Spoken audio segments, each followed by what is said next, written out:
आज की जो कहानी है वो बहुत ख़ास है, आपके लिए भी और मेरे लिए भी। ख़ास इसीलिए कहा क्योंकि इस मसरूफ़ ज़िंदगी में हर कोई अपने ख्वाब पूरे करना चाहता है, पर हम भूल जाते हैं इस दौड़ में हार भी है। बस जीत के ख्वाब देखते रहते हैं और जब हम हार जाते हैं तो हमें पता नहीं होता इस सिचुएशन को हम कैसे हैंडल करें, किस तरह से फेस करें। हमें लगता है अब कुछ नहीं हो सकता, अब बस ज़िंदगी में हार ही हार होगी। ऐसा ही मेरे साथ भी हुआ। मैंने सुना था कि किताबों में सारे परेशानी का हल होते हैं, तो इसीलिए मैंने भी किताबें पढ़ना शुरू किया। उस समय मेरी नज़र में एक किताब आई। मैं उस किताब से इस तरह से रिलेट कर पाई कि मुझे लगा कि एक बार मुझे उस किताब को पढ़ना चाहिए। मुझे मेरी उम्र से बहुत परेशानी है। मुझे लगता है कि इतनी उम्र बीत जाने के बावजूद मैंने अपनी ज़िंदगी में कुछ नहीं किया।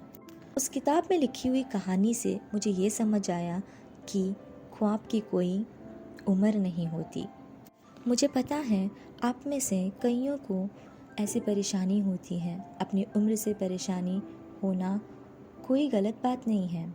कहानी शुरू करने से पहले मैं ये बता दूं कि इस किताब के ऑथर विकास खन्ना हैं। वक्त था 1922 का। केरला के एक छोटे से गांव में एक नन्ही सी परी का जन्म हुआ था। उनके पेरेंट्स ने उनका नाम कात्यायानी रखा था। कात्यायानी को बचपन में फूल, फल और सूरज की किरणें बहुत पसंद थी, यहाँ तक कि उन्हें किताबें बहुत पसंद थी। उन्होंने एक ख्वाब देखा था कि वो स्कूल जाएंगी। कभी कभार कात्यायानी शीशे के सामने खड़ी होकर ऐसे एक्ट करती जैसे कि वो क्लासरूम में बैठी हुई है। कात्यायानी को टेम्पल भी जाना बहुत पसंद था।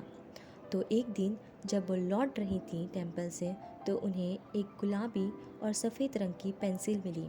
उन्होंने उस पेंसिल को उठाया और अपने पास रख लिया, यह सोच के कि जब वो स्कूल जाएंगी तो उस पेंसिल को इस्तेमाल करेंगी। कात्यायानी एक गरीब परिवार से थी। उनके पिता मजदूर थे। तो जब कात्यायानी ने स्कूल जाने की बात की उनसे, तो उन्होंने मना कर दिया। उस वक्त कात्यायानी को लगा कि उनके ख्वाब कभी पूरे नहीं हो सकते। कात्यायानी को काम भी करना पड़ा ताकि वह अपने परिवार की मदद कर सके। ऐसे ही वक्त बीतता गया और कात्यायानी 16 साल की हो गई थी। 16 साल की उम्र में कात्यायानी की शादी हुई और शादी के बाद उनके 6 बच्चे भी हुए। कात्यायानी अपने परिवार के साथ बहुत खुश थी। उसी दौरान उनके साथ एक हादसा हुआ। उनके पति की डेथ हो गई। कात्यायानी अब अकेली पड़ गई थी। उन्हें अकेले ही अपने परिवार का ध्यान रखना था, उनके बच्चों को पढ़ाना था। इसीलिए कात्यायानी ने फिर से टेम्पल के बाहर साफ सफाई का काम शुरू किया। ऐसे ही कई दिन बीत गए और कात्यायानी अब बूढ़ी हो चुकी थी। उनकी कमर मुड़ गई थी और उनके चेहरे पे झुर्रियाँ आ गई थी।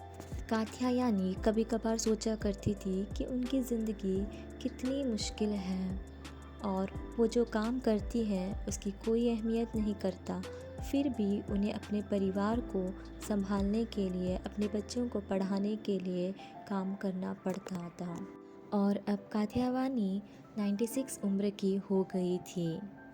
एक बार कात्यायानी अपने घर के बाहर बैठी थी, तो उनके पास एक औरत आई और अपना नाम बताया, साथी। और उन्होंने ये बोला कि वो एक एजुकेशनिस्ट है और इस गांव में आई है ताकि देख सके सारे बच्चे स्कूल जाते हैं या नहीं। तो साथी ने उनसे पूछा कि कोई ऐसा बच्चा है जो स्कूल नहीं जाता है। कात्यायानी ने जवाब देते हुए कहा कि मैं अकेली हूँ जो स्कूल नहीं जाती हूँ। ये सुन के साथी मुस्कुराई। कात्यायानी ने फिर से कहा, मैं पढ़ने के लिए रेडी हूँ, अगर आप मुझे पढ़ाने के लिए रेडी हो। कुछ समय बाद कात्यायानी ने स्कूल ज्वाइन किया।